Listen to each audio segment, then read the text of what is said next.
membership cards, graphics design service, blog creation. It's a really interesting. I'm not going to touch too much on that right now, but it's a really interesting concept in bringing services to the freelance journalists that aren't normally available. And that's something you might want to jump on if you do blogging or YouTubing or podcasting, or if you're on iTunes, or if you're a freelance writer or anything like that. So go to our culinaryvlo.com and look on the left sidebar, click on the logo, the gold logo, Member International Press Correspondents Guild. It'll take you to the website, or just type in ipcgmedia.com and learn more about it. Let's see, how much more time? All right, we're good on time. I wanted to touch some base on what one of the things that today's show was about was what makes ethnic spices identifiable by their region. Garrett, you've got some Italian in you, don't you? Yes, I do. What spices and herbs do you remember growing up with in the Italian cooking area? Mostly the oregano and garlic. Oh. My mom did not make them a super spicy sauce. She made a very flavorful sauce. Yes, I actually have tasted her sauce, and she's amazing with. She's a wizard in the kitchen with this Italian cuisine. Tell us about your Sunday dinners when you grew up. Oh, it was sauce made from scratch, and every Sunday was spaghetti day. And everybody just, seated it the way they wanted personally. But it was mostly a free-for-all. But every Sunday was spaghetti day, and she used a roast. Use it from the roast to spice it up in the sauce and everything. Oh, okay. Oh, well, Garrett has just let me know that he has to go, so we'll have more time for our own show. And, all right, so basically we had Garrett on today as proof that he's not a cartoon character as portrayed on his Facebook account. We're trying to get him hooked up with Twitter, too, but that's going to take a little more convincing. All right, Garrett, I wanted to thank you for joining us on the air. You're still with us to hang out and help us with the show. But we'll want to say goodbye to you right now, and thank you for your lending your voice and your expertise to our show today. Well, you're very welcome. I do have a question for the audience. It's a very serious question. Okay. Why do we eat cake? Oh, I don't know. Well, usually it's, for a party, but no, we eat cake to make a snake. Oh, that's all I got. Okay, we're going to leave the guys with that to ponder and philosophize about what did Garrett mean? What is he talking about? Bye-bye. Huh? Bye-bye. Oh, okay, bye-bye, Garrett. Okay. Bye-bye.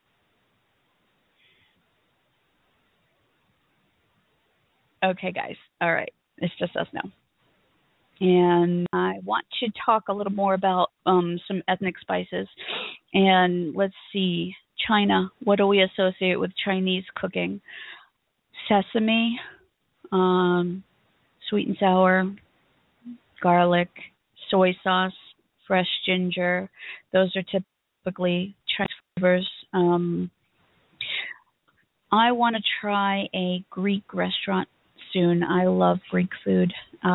I understand that one of the chef instructors at the culinary school I attended, he has a friend who has a Greek restaurant, and I don't give it a plug yet because I haven't been there, but I want to try that place. And typically Greek is cinnamon, olive oil, lemon, oregano, lots of different things. You might get hummus in a Greek one. Let's see. We talked about Mexican. We talked about Vietnamese. Thailand. I love Thai food. I do a lot of Thai cooking. Fish sauce, curry, chili, basil, a lot of fresh fish um, is incorporated into Thai cooking. So we have we touch base on Italian, Chinese, Mexican. Um, let's see, Greek, just a little bit on Greek. If anybody has any restaurant in us to review in South Florida of an ethnic orientation where we can try and comment on different flavors or different flavor profiles, get in touch with us. And, we have a contacts page on both culinaryvlo.com.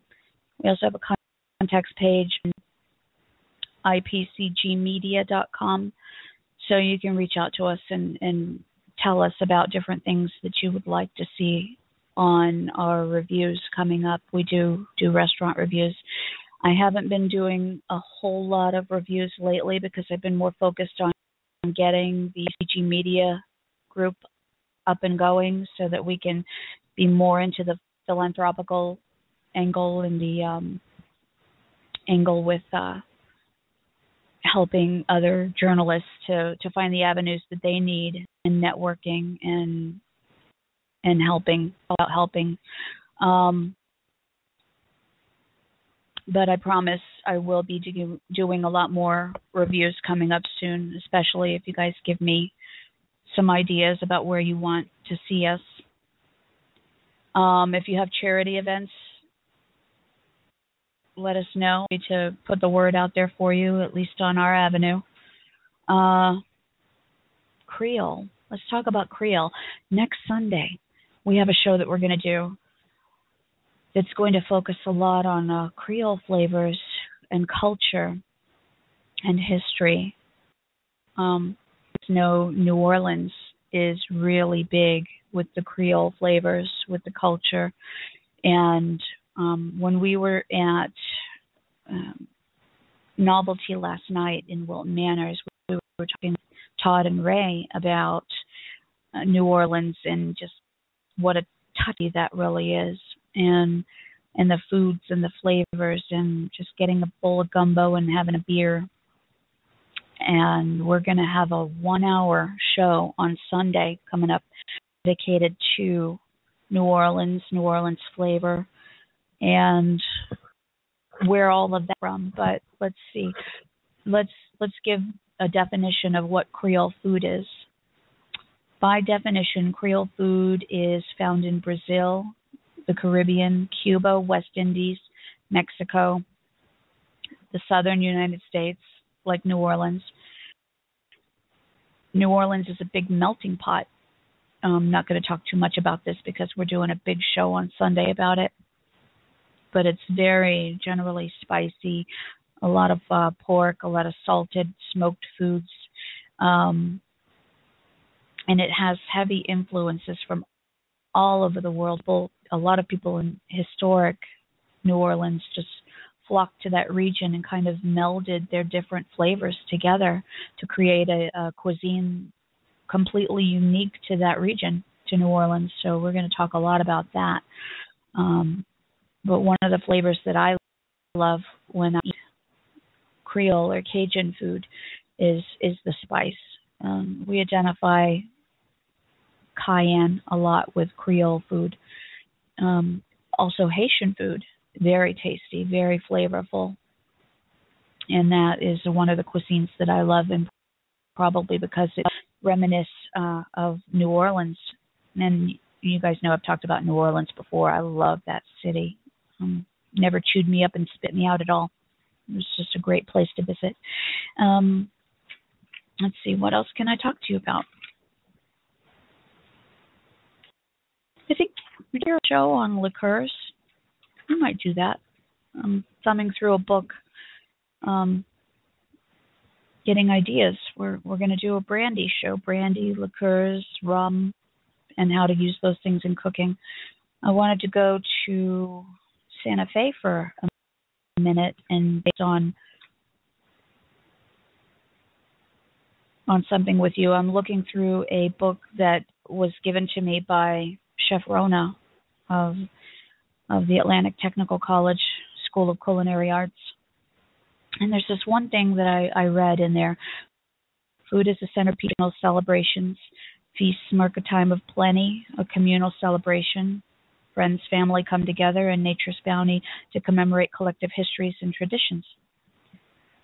So food is much more than flavor. It's community, and it's community involvement.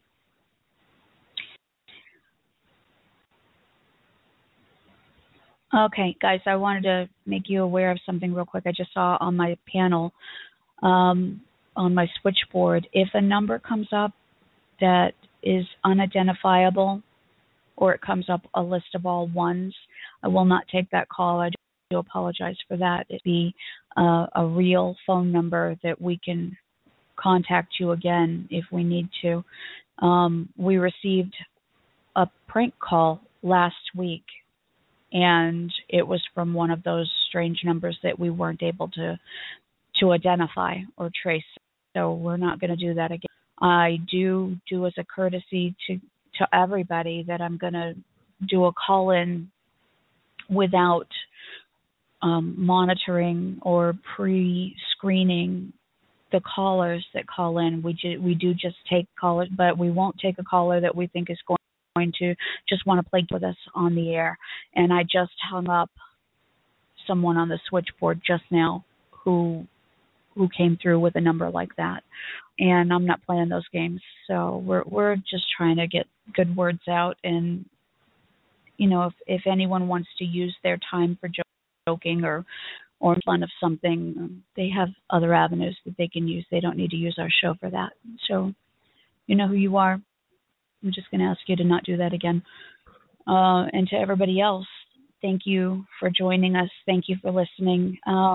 We have a couple of, let me go to my website, a couple of shows coming up. Let's see, let me go to that.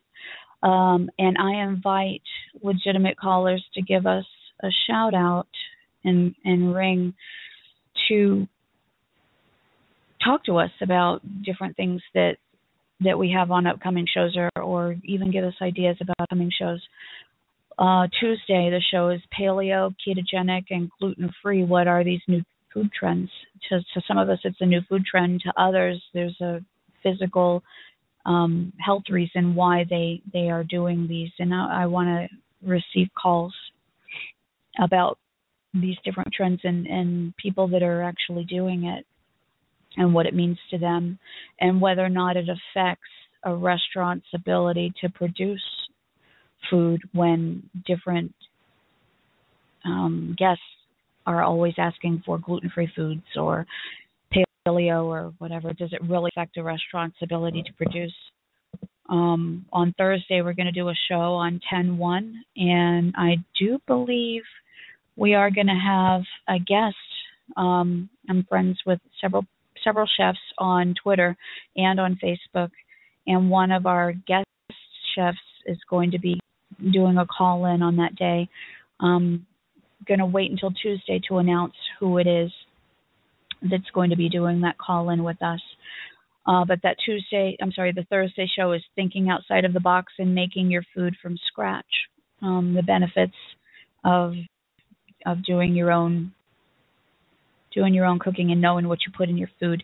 And then, like I said, on Sunday, 10/4/15, we have a 1-hour special, New Orleans flavor, what makes the French Quarter so amazing, how Creole Cajun cooking inspired a nation, and what is it about New Orleans food that makes people fall in love. Best food in the world comes from New Orleans and the French Quarter, and we'll spend an hour exploring the French Quarter's foods, people, history, culture, jazz, pizzazz, and love. So join us for all of those shows, and we'll be posting more shows coming up. Thank you guys for joining us. We're going to go ahead and cut out and go Novelty. Little plug for them. Novelty in Wilton Manors. The link to their website is on our website, culinaryvlo.com. Thank you so much. Thank you for joining us, and we will see you or hear you on Tuesday.